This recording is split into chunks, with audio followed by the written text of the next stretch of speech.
BKFC's finest? Can we bring in the combat sports pay-per-view superstar and Morning Kombat favorite?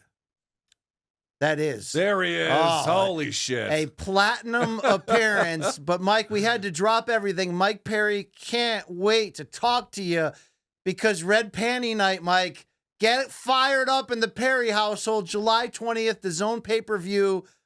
Not the bare knuckle ring, the boxing ring. Jake Paul. Like, this is the Super Bowl. This is the ultimate lottery ticket. And oh my God, you have a chance to do this shit. You have a chance to knock out the guy that everybody hates. Mike Perry, how you living, bro? I love the introduction. I'm doing very well. I appreciate it. It's the Platinum Panty Night. I am the money fight. I've been saying this. My wife's got a drawer full of them platinum panties, if you will, and we wear them every weekend. All right, Mike, I talked you can follow up if you want on the panties. I'm going to let that one be. All right. I'm going to let that one be, but I respect it. I respect it. Mike, I talked to Jake briefly. He told me there was no rematch clause for this. What? I'm a little surprised by that. Are you? Well, when I beat him, we can ask for a rematch if he wants it, and I don't know if he will. I don't know where he goes after this. I could care less. I might just go on a little vacation after this. That's what I might do. I've been fighting, been winning, and might go spend some of this money with my family. But I don't know if it's quite enough yet. I might have more work to do before the year ends. I won't have that multi-million-dollar mansion on the bay with my yacht dock in the back. I need something to compete with the Lamborghini yacht that McGregor's whipping around. Shout out to McGregor. I was just talking about him. He liked a couple of my reels this morning on Instagram, wanted to make sure that I knew every time it reloaded. Conor McGregor liked 2 of your reels, so I appreciate that. And everybody's watching. King Ryan tried to troll me a little bit, I think. Had a funny moment in my mid video with my boxing coach.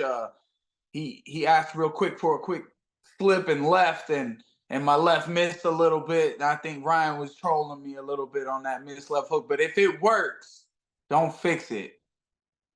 All right, Mike, let's talk about boxing here a little bit. All right, and specifically the what you see if you do any tape study on Jake Paul. Imagine I'd never seen him box before. What would you tell me about what he's good at and what he's bad at as it relates to boxing? Footwork. He's good. He'll move. He'll run. He'll back up. He'll go side to side, whatever.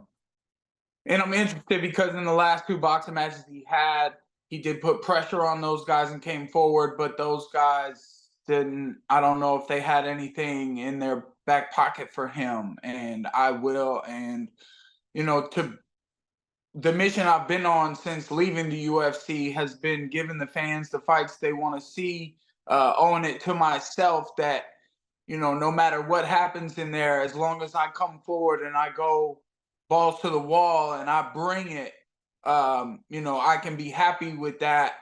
As long as I brought it and tried to attempt to beat this guy every second that I have the opportunity. The fight is won in the gym.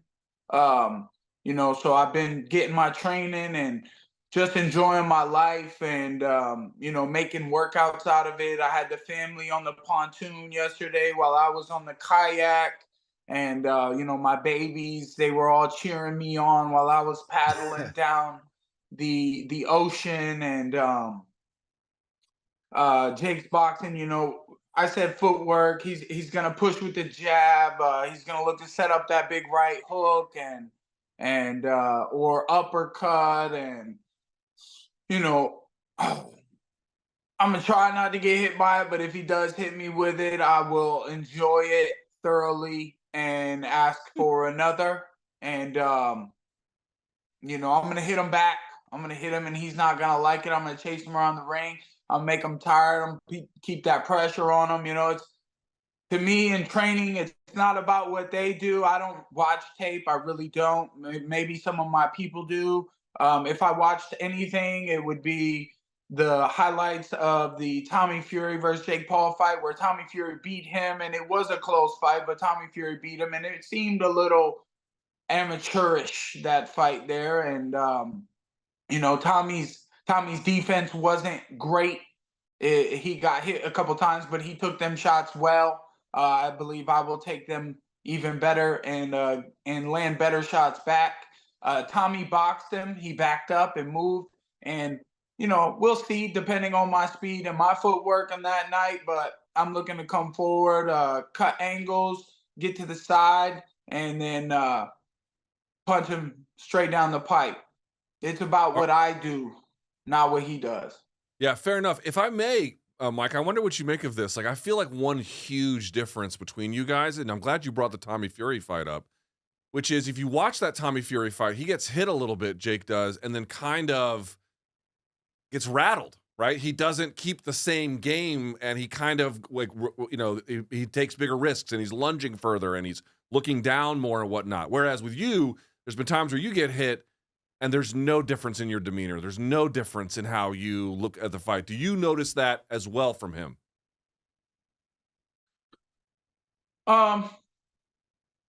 Maybe. I know I did it to him when we sparred, that, as I started making him land into some shots when he tried to dodge them. And he just gets back on his bike and moves, and I'm going to have to cut him off with better pressure. And all I've been doing is pressuring folks and bringing the fights, and I'll be there, if he swings, I'll try to make him miss and try to make him pay, or I'll roll with the blunt of the blow and just keep coming at him. I expect him to be on his bike once I put that pressure on and I keep it and I stay in his face, if I can keep the gap closed, he's gonna grab me. Boxing is a little different from BKFC as to where we can work more in the clinch. Don't know how much they're going to allow work in the clinch. Ryan Garcia fought Haney. They got some work off in the clinch. When he fought Gervonta, he tried to punch him when they were in arm's reach, and MVP, when I fought MVP, he grabbed on really well, which was something that I didn't anticipate. He held on to me tight and tried to slow me down that way, and he also did something. Every time the ref would come in to separate us, he kept shoving me. And I was getting pissed. So then I started shoving him back. And then the ref's like fighting us in the middle, trying to separate us. And we're both just pushing into the referee. So, if Jake's already said some things, I hope I'm super angry that night. I love to fight off passion and anger, and I'll have plenty in the gas tank to just let it all out. Well, Mike, can you come clean for us on what may or may not have happened? We love a juicy backstory. I know you guys don't love talking about what happens in a sparring session because of sort of what goes into sparring, but people are trying to clown you by showing videos of you congratulating Jake and essentially telling him that, he got the better of you. What should we make of that? What year was this sparring? What can you tell us about it? It was 3 years ago, I think. It was a week before I fought Daniel Rodriguez. I was about 179 pounds. Jake was maybe 195. I don't know. And he hit me with a couple sniper shots in the second and maybe the third, but I took those quite well. His team was all there cheering. I had my son, who was maybe a few months old at the time, in his little Duna. My wife was there. That's who I went to the gym. Jake had all his people there, some security or whatever, and they were cheering for him a little bit, but then those cheers kind of died down after he hit me with a couple of those sniper shots, and I kept putting the pressure on him, and I just get angrier and angrier if you hit me. And anger is where I'm truly happy. I really enjoy being pissed off. And, I'm looking to be because I'm already excited about this fight, and this is an opportunity. I think it gets to be me who gets to do this to Jake and prove that, these. I'm kind of on MMA side, in MMA's side here. Like, I'm kind of fighting for the MMA guys that he has. There are two that I respect, T Wood and Anderson Silva. I respect those guys, but I just feel like I've brought something different, as an MMA fighter in boxing. I feel like I've always been a boxer that had the most success in the MMA octagon, and you know, it's just a day at a time, and we're fine tuning the details, and I think I'm gonna be too much for this kid when it's time to step in the ring. God, I can't wait for this fight. July 20th, the Zone pay-per-view. Whoa. Well, let me, Tampa, Florida.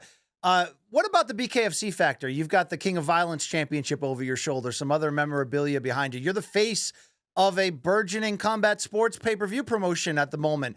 Are you going into this fight in business with them? Are you allowed in your contract to sort of step aside and take a big opportunity? How did that conversation work out? It was an interesting way that you worded that question there, Brian Campbell. And I got to be careful with you. I know how you like to ask some funny shit. I mean, I regret some of the things I've asked you in the past, but now I feel like we respect each other more. Yeah. No regrets, brother. No regrets. we live how we go, and sometimes you gotta let go and let God. And I really don't understand what that question was, but yes, I mean, I'm in business with them. They understand what they have here with me. I am promoting already this fight better than any one of Jake Paul's past opponents. I don't know if they were afraid or what's going on, but I just having fun with it. Post a little video here, talking a little shit, letting Jake know that I'm coming for you, and I'm putting the weight on myself as to where when it comes time to get in that ring, that I do exactly that. I talked to someone yesterday, right? We're on a boat dock. We're having a nice meal and getting ready to go work out on the water. And someone says, he goes, because you know how these people are in the comments. He goes, what I want to see when the fight starts or whatever. I'm like, what do you want to see? And he's like, oh, I want to see you figure him out. Take your time. I said, what the fuck? I'm taking my time right now. We got all this build up. By the time that referee says go, you think I'm going to wait a little bit more to see what he's got? It's a right and a left. I'm coming after him, and I'm going to get him as soon as this fight starts. I'm not wasting no time. I got 8 rounds to get the job done. Why would I sit back and wait? Indeed. Get after it. Question stylistically for you, because I think the biggest style question is the size difference. If we know you as a 170 or an MMA, you've been boxing at 185 with BKFC. Jake has been lingering in that upper cruiserweight area, close to 200. I know he's been trying to become a heavyweight for Mike Tyson, so he's going to come down a little bit. You've sparred him, though. What is the physical difference in weight between you in terms of like what you're up against? Is it the clinch that it matters? Is he a heavier puncher than the 185ers you've been bare knuckling against? How do you sort of prepare for that? Well, bare knuckle is an interesting type of hit. And people think that my power won't carry over, but these are 10-ounce gloves. I'm stopping people in the gym with 16 ounces and headgear and 10-ounce gloves, no headgear. Jake's got a long ass chin and a crooked ass nose. And I mean, with those little paper thin 10-ounce gloves and a big old boxing wrap in between, so there's no space in between that glove and my fist. It's just all casted and pressure. I'm hitting them with a brick. And don't worry, they'll be checked by the commission. Everything will be signed off on. It'll be fine. And I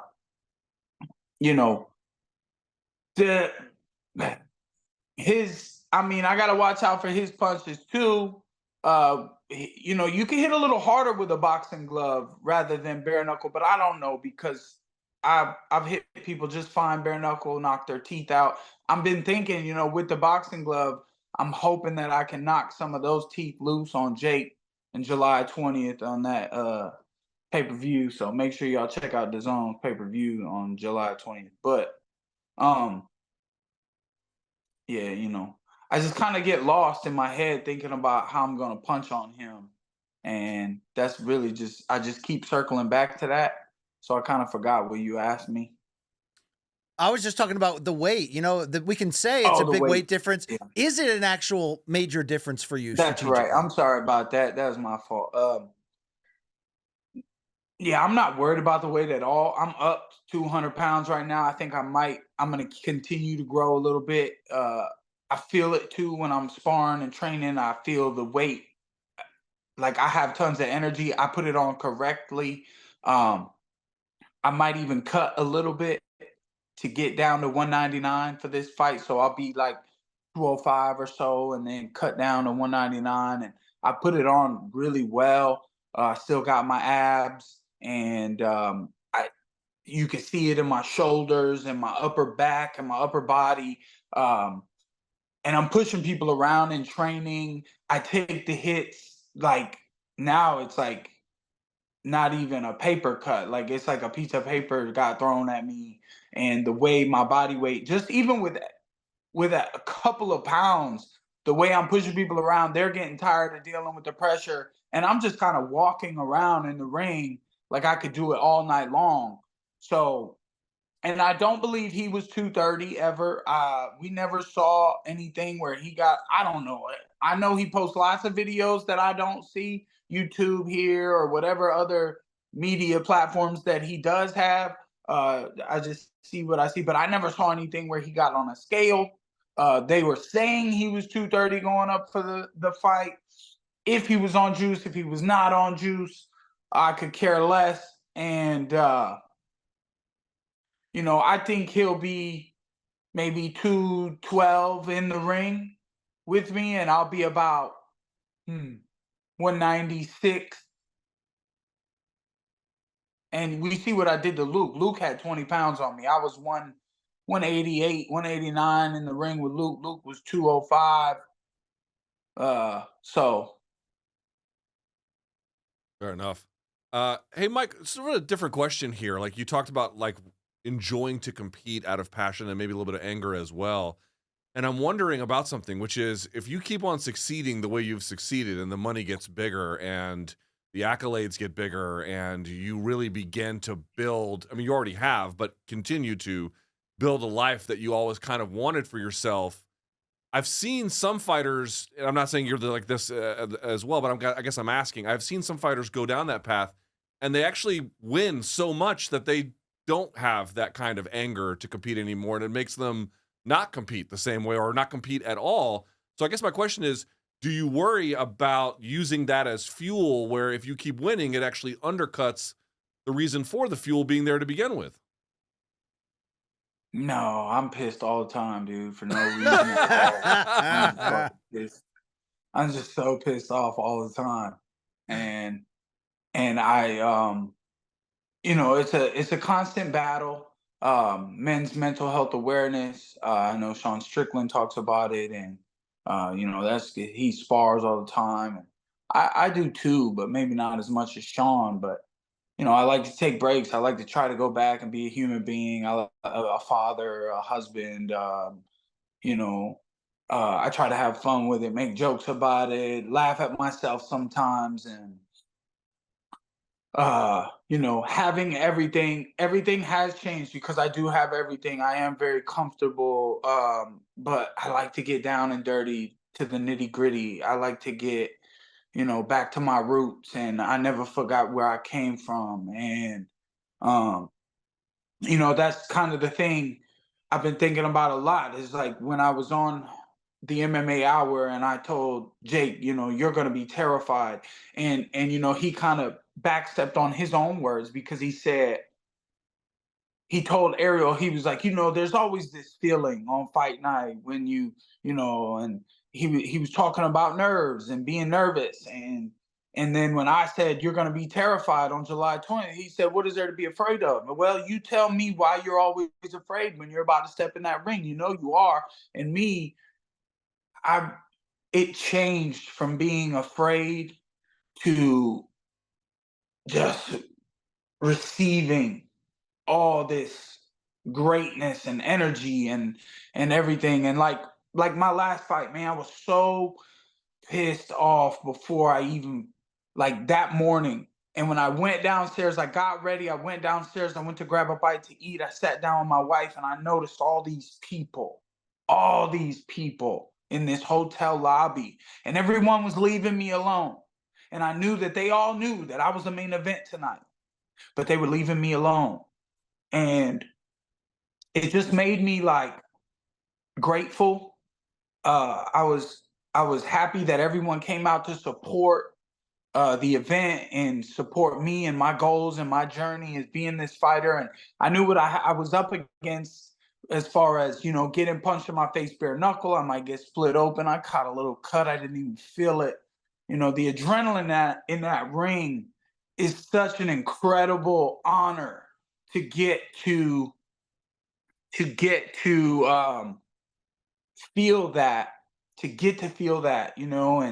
And I earn that every day in training and throughout my camps. And that's why I've earned this fight. And I get to be the guy that puts this kid in his place and shows him that he's very green and not as, you know, a lot of these guys, even the ones that had experience, this was a topic of conversation yesterday in our training, was practice doesn't make perfect. Perfect practice makes perfect. And that's been a goal of mine since leaving the UFC, you know, is that I make sure I do all my boxing. Everything has to be correct, technically and physically and mentally, and all that other stuff I just kick to the side, and I stay focused, tunnel vision on what it is I'm wanting to do. I will say this though, Mike. If you end up beating Jake Paul, I can't think of a single victory or walk a win. I can't think of a single victory that anybody could have in the sport that would get boxing fans and MMA fans to love a person as much as they might if you end up beating Jake Paul. Have you thought about that? Like, people want to see him lose so badly, which is obviously part of the appeal. If you actually pull it off, dude, it could be like transformational for your career, could it not? I feel like Andy Ruiz. Hopefully you feel like Andy Ruiz before the Joshua fight, not after the first one when he ate all that. All the sushi off the naked ladies? I felt bad because, it kind of, you know where I'm He going. got big for the second one. Yeah, he got did. big. But if I had sushi and nude women as an option, as a young champion. But I'm serious, Mike. I'm serious. Like, this is I mean, this is why the no rematch clause blows my mind. Because, like, if you do them up, holy shit, man, the world's going to be your oyster. You might be fighting McGregor in some organization if you win this. I mean, it's like nothing is off limits. It's fucking crazy. Nothing is off limits, Mike. Anything is possible. Anything is possible, brother. Yes, absolutely. Yeah, I have lots of ideas. I'm focused on this one, but yes, the sky's the limit. But I also think that the fans, the new fans that I'm seeing or getting, I try to focus on the support and all the people who already know that I'm in this to win this, and they, that they got my back and they're with me, and then there's other types of comments, but it's a win-win and a lose-lose either way, for either of us. A lot of my fans know what I bring to the table, but they still, it can be iffy. We still not sure. I mean, we didn't expect him to do what he did to Tyron Woodley. And I'm remembering that during my training, that I won't allow myself to do anything other than, bring some pain to him. He gotta feel it. And I got an entire life's worth of pain to bring to him, and show this kid, man. Just I'm getting kind of heated right now, but I love it. Yeah. Thank you. I appreciate it, man. I love that talking about him is annoying me, and it's getting me hyped up. And it's gonna be a long night that night because we're the main event. People are gonna have to wait for it. Who knows how long my walkout's gonna be, his walkout's gonna be. I'm trying to set those things up too, and put on a show for the fans. And but most importantly, the fight is the event for me, to make sure everything is perfect, or as it can be close to perfect, when I'm in the ring and they're about to say, knuckle up or whatever it is they say with those little pillows on. So, what else can I say, man? Emily Arena, Tampa, Florida, DAZN pay-per-view, main event, Damn Mike right. Perry versus Jake Paul, the platinum one. That's Ocean's daddy. July 20th, DAZN pay-per-view. Mike, thank you as always for joining us. We've been down since day one. We've been down since that time he wanted to kill me, and he probably had the right to be fair. Yeah, Mike, congratulations on this opportunity, man. Really can't wait to see what happens July 20th. Thanks, guys. Enjoy the show, man. I appreciate your time today. Shout out to all my sponsors. Shout out to Morning Kombat. Shout out to the MMA community. Shout out to everybody rooting for your boy. And fuck all the haters, bro. Watch what I do. That's what I'm talking about. Yeah.